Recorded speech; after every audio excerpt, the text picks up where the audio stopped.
If any, Nargis is returned from the afterlife. Does anybody have a question? You very much like us, man. You do. Does anybody have a question to Nargis? Well, no, the question generally was how did you come up with the idea of Jinnah coming back? Well, I've got to say we plagiarized a little bit. I mean, the movie Jinnah, and we'll have a sort of keynote speech from one of his editors. But we kind of used conceptually a little bit of how the movie Jinnah was played out, where the ghost of Jinnah returns to sort of more contemporary day Pakistan to kind of review and be challenged. But obviously this time we used past and present political figures to debate those challenges from their view, from the views of the Pakistanis as well as the political ideology and our guides ideology. So it was bouncing all of that together to allow you to understand what references are important to yourself. Yeah, and I think also because we co-wrote the script together, Suniya and I, and it was sort of an idea of kind of getting who are the instrumental Pakistanis who have kind of shaped the nation, and each of them reflect a certain aspect of what Pakistan is. And also, through Pakistan's history, there are always figures we love to hate. And the challenge for us, and I probably put Gandhi here, is that we should see ourselves the change that we want to see in the world. I mean, we are the change. So if we sit back and say, "Ji, system kharab hai, wo kharab hi rahega," and that is sort of, you know, we get very sort of laid back about there's no hope. And I think a failed nation state is not the fact that you have corrupt politicians or the bijli goes or the pani goes or, you know, you have constant war with your neighbors. I think a failed nation state is when your hope goes. And I think that's pretty key for, you know, challenging those issues. Who was Jahil? Question? Oh, take a second. Jinnah was, take a wild guess. No, actually we can't really name. I don't know, is it related to Qaid-e-Azam, like his brother? Jahil is synonymous. It's I hope there's no contestant. Zardari relative. Otherwise I'm going to get lynched. Jahil was Zardari and I was Bibi. Sorry, question. Do you think you can completely just focus on Jinnah as the father of nation without bringing to light the role of Iqbal into this? Because he was somebody who had sort of groomed Jinnah into becoming a father of the nation. Yes. And bringing sort of the Islamic vision. I think with any revolution, and obviously partition in itself, and certainly ousting the British, was a phenomenal revolution in itself. So with that, you need all sorts of context and all sorts of, how can you say, you need, poetry of the time was the language of the intellectuals. Unfortunately, we've lost a lot of that now in contemporary Pakistan. So the language of the intellectuals was absolutely right. That partnership between Iqbal and Jinnah was the right partnership. Because the poetry connected with the wider masses, whereas Jinnah technically wasn't the typical figure to connect with the masses. So I think translating intellectually his ideology into poetry was really critical. So it was the right marriage, and I agree. Probably, you know, Iqbal and Jinnah should be a bit more synonymous together. Sorry. Yeah, I just had a question. At the beginning, Zach mentioned that there was a reason why you would have the script in front of you. Oh, that's what you're going to say. And I just was curious as to what. Well, actually, to be honest, thank you, Zayn, my brother. No, I just wanted to say, actually, you know, the importance of the script that Suniya and I, you know, we kind of envisioned an idea that somehow we always think of Qaid-e-Azam, Muhammad Ali Jinnah, and Fatima Jinnah particularly as these remote figures who don't have a relevance to Pakistan. And what also was a secondary factor is that how easy it is to sort of summon their ghosts just by reading the words. And in fact as well, what I thought about is, you know, on a deeper level, we don't come from necessarily a thespian narrative culture. We come from a culture that is very, that has an emphasis on storytelling. So we thought, you know, rather than make it some sort of impossible burden where we do a full 45, the whole reason about tonight has been to create a mechanism to share the story in as simple and fundamental a way. It's like a very good example of the most famous folk poets in India, which are the Bals of Bangladesh. And the way they go around telling the story is just like this. You know, and it's just exact. And you know, Zach, you haven't answered this question.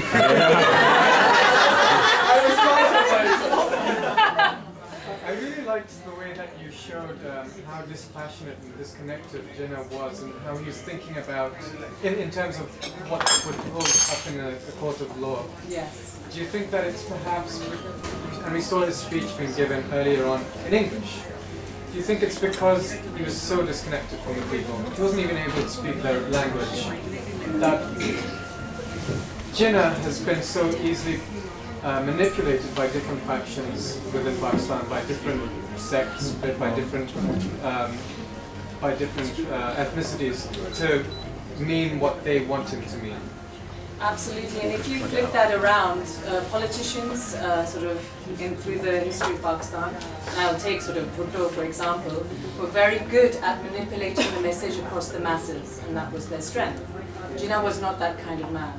He was much more unidimensional, and I think he was staunchly loyal and staunchly honest, but absolutely he did not have that mass appeal, whether it's language, emotional appeal, he did not have that. And hence, as I mentioned before, I think Iqbal's kalam was critical because that was Urdu. It hit the nail on the head, it got the masses, evoked that passion that Jinnah could not evoke. So it was a very critical marriage between the two to relay that ideology. But absolutely, I mean, it's Kismet as well. It was going to happen, whether the players were different or they were the same.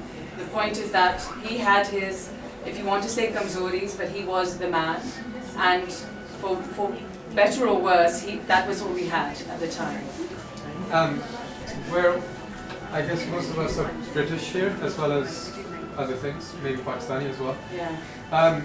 Is there a place for another Jinnah in Pakistan who's only able to speak English and only interested in policy or law? Well, it wasn't. Well, Imran Khan, I'm sure, places himself in that position, and his Urdu isn't great, along with other things. I think save anyone. Can I say something? Because I really respect Jinnah. I think if we had more people like him in Pakistan now, Pakistan will do much better. He was very honest, very hardworking, and very sincere, which we don't find in people these days. So I really respect him for what he did in his time.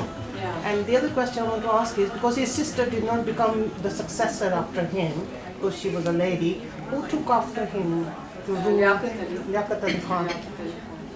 I have a question off the back of that, actually, not being Pakistani at all, personally.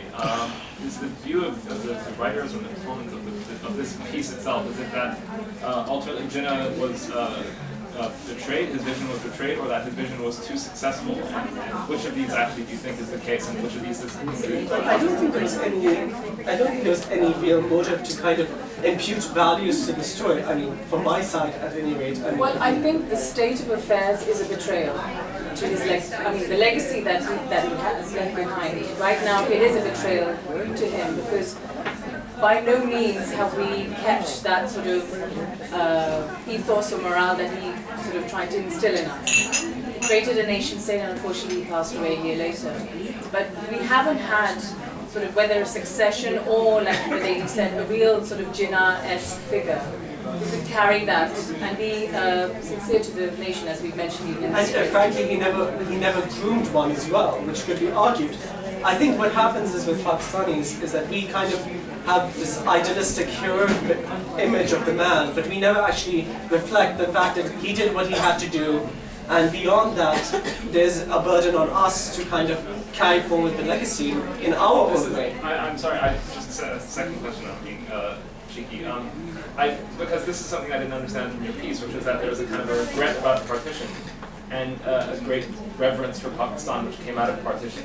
And I'm just wondering, as a non-Pakistani, somebody who doesn't have any close perspective, whether a nation created out of a division can never expect to avoid divisions internally, which is one of the problems of Pakistan. The principle of being a Pakistani is understanding paradox and being at ease with the paradox.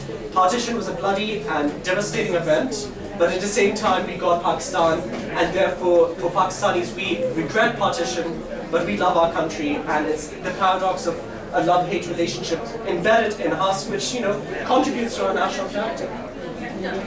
Any other questions? I understand how Jinnah is really popular with maybe certain elites within Pakistan that speak Urdu and enjoy lessons. How is his message translated to the mass of Pakistan? and the migrants weren't able to lose the language or appreciate. I think that's quite a critical point, because generally Pakistani mindset is not secular. We started off as trying to aspire to be secular, but we certainly haven't gone that way.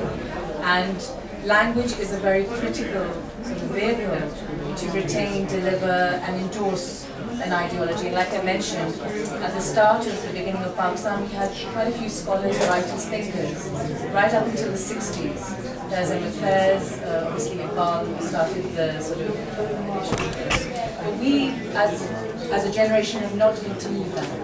So that sense of connecting with the masses, and whether you use Urdu, Punjabi, you translate stuff, that hasn't happened. But I think, unfortunately, we've fallen prey so much to a power struggle within our nation, and as you pointed out, we've been quite fractured, and that's not necessarily because of language per se, but it's there because there's just been power struggles and political struggles throughout. We have an uncomfortable relationship with our neighbours. We don't have a defined identity going forward because that tension between secularism, but yet we're an Islamic nation. So I think we've got a long way to go. That's not a bad thing. We're 63 years in existence, but the intentions have to be much more honest or pure.